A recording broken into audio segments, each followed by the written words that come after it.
Entonces, una vez que estoy 100% seguro de que mi guión ya está listo en Google Drive, ahí es recién donde comienzo a dibujar. Normalmente me emociono y simplemente empiezo a dibujar las cosas sin demasiado planeamiento, pero gradualmente estoy empezando a ordenarme un poco más.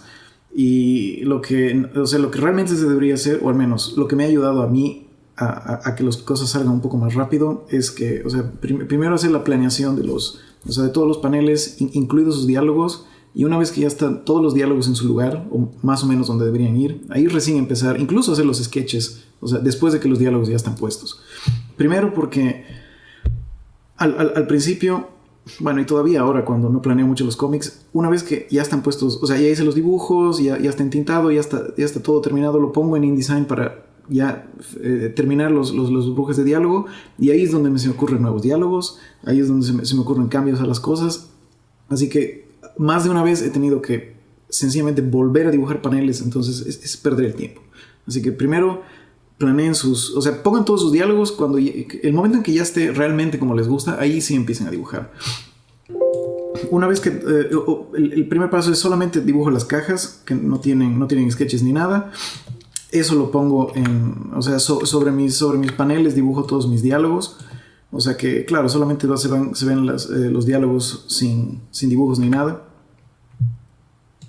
Y después, le saco una foto a eso que se ve así. Entonces, claro, así empiezo a hacer los sketches y los dibujos. Es solamente mis cajas con todos los diálogos en su lugar. Entonces, lo que tengo que hacer ahora es ponerle dibujos a estos diálogos. Entonces, claro, esto lo pongo un poco semi-transparente para poder más o menos ver dónde tengo que dibujar. Y ahí es donde realmente vienen, los primeros sketches. Entonces ahí más o menos, siempre dibujo en azul o en anaranjado porque, cuando todavía dibujaba en papel, como que me gustaban esos colores para ponerlos en el escáner. Así que solo seguí con la tradición. Entonces, una vez que ya estoy seguro, como pueden ver aquí,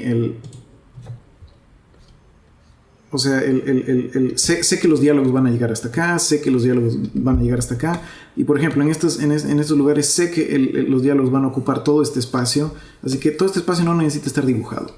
Así, ahí nomás uno se ahorra un montón de tiempo. Lo mismo con esto, no tengo que dibujar nada ahí porque no hace falta que dibuje nada ahí porque no se va a ver. Entonces, una vez que ya está todo eso planificado, ya pueden empezar a dibujar, empezar a dibujar más o menos en serio.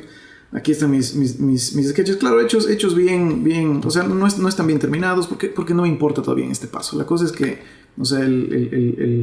estén llenos los paneles con los personajes que tienen que ir con los diálogos y nada más. Entonces, una vez que ya está su sketch, ya están los diálogos y todo, ya se puede pasar a la última parte, que es entintar, hacer las sombras y los demás efectos de sonido y todas esas cosas.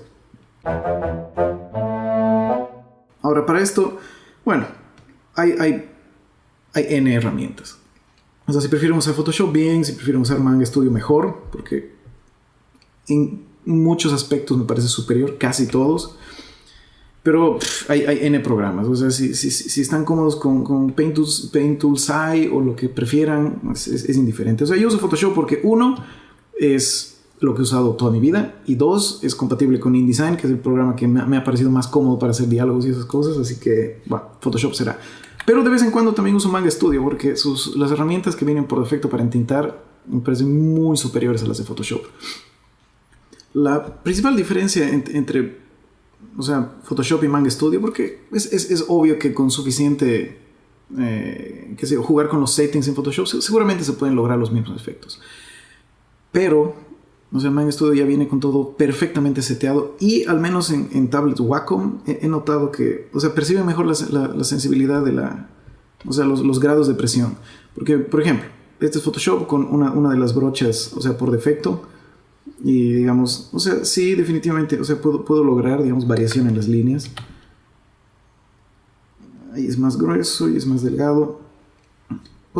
Se puede hacer. No hay mucho problema.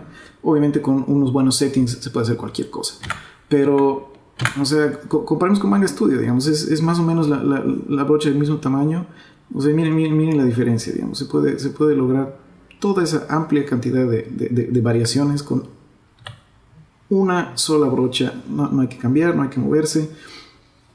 O sea, sin duda a mí me ha resultado mucho más cómodo hacer el entintado y este tipo de cosas con Manga Studio. Una vez más, depende de cuál herramienta prefieran. Es realmente indiferente. Al fin y al cabo, es cosa de preferencias. Pero bueno, volviendo al cómic.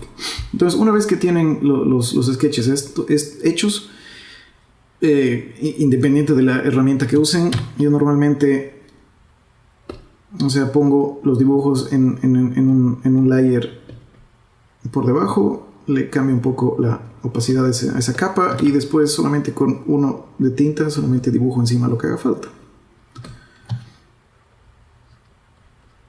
Y así sucesivamente. O sea, un poco de paciencia y después todo termina así.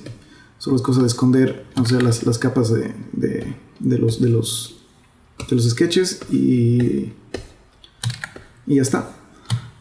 Luego le pongo... ¿Dónde están?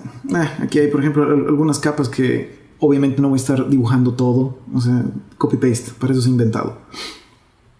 Aquí hay unos paneles que solamente son copiar y pegar paneles anteriores.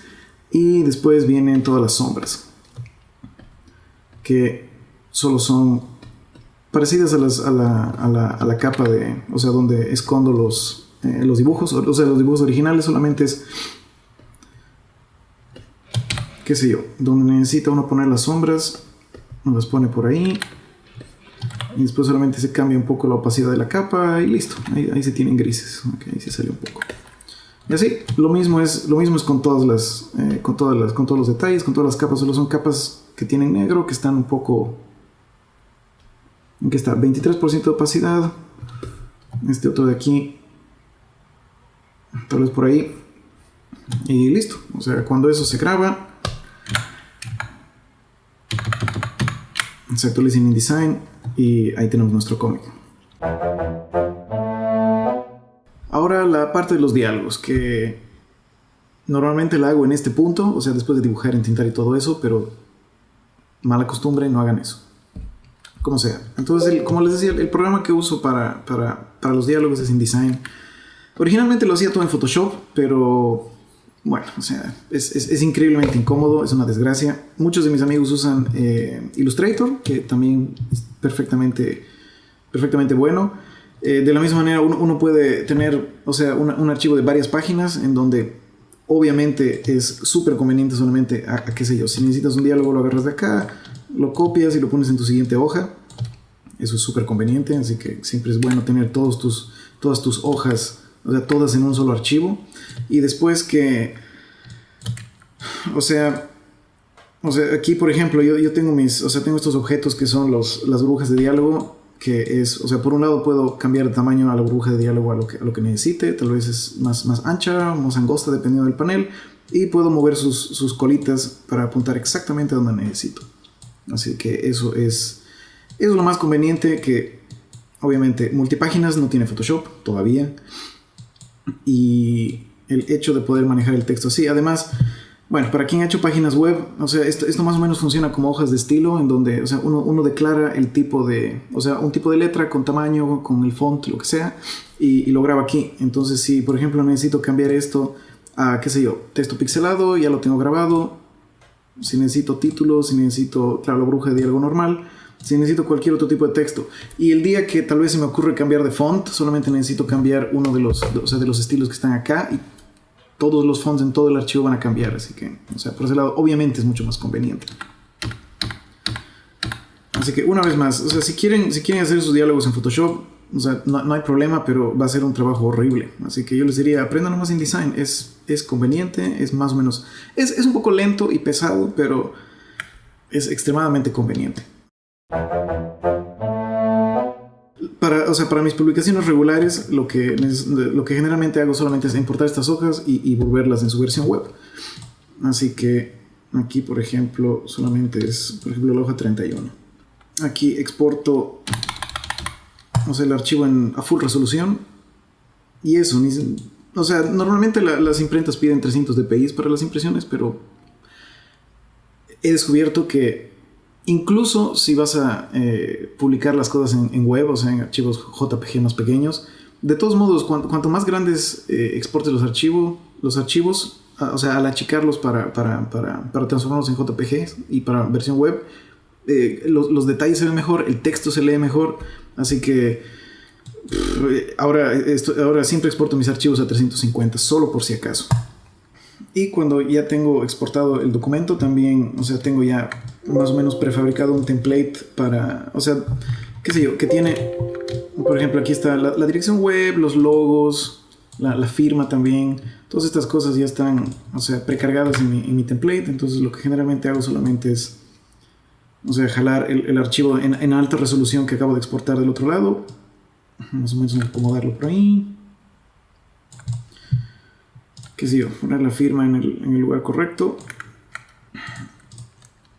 y después solo ajustar el archivo al tamaño correcto y ya está.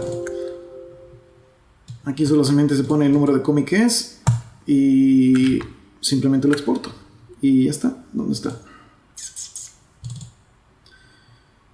Claro, y por ejemplo, y aquí tengo así toda la colección de otros archivos, así todos simples JPGs en tamaños mucho más pequeños. Ok, este debería ser más grande. Sí, en cuanto a resoluciones, yo les diría, o sea, lo ideal sería 1000. O sea, generalmente cualquier archivo de 1000 de ancho es suficiente para que, o sea, se vea bien en Retina displays y esas pantallas de altas resoluciones. Pero por otro lado, o sea, solo son cómics, así que tampoco necesitan la gran resolución. Pero como les digo, 800, apunten a 800, 1000 sería lo ideal, pero ya también dependerá de lo que tengan. Digamos, o sea, ilustraciones como esas que es un panel, tal vez no necesitan tanto. O sea, qué sé yo, cómics un poco más complicados que tienen más paneles como este, obviamente necesitarán un poco más de espacio. Pero bueno, ese es básicamente el proceso. Así que de ahí es solo subirlo a una página web a Facebook y listo. Espero estar poniendo algunos otros tutoriales. O sea, si tienen preguntas o algo, déjenlas en los comentarios. Y bueno, no se olviden leer mi cómic. A ver si algún día paso de 2000. Y adiós.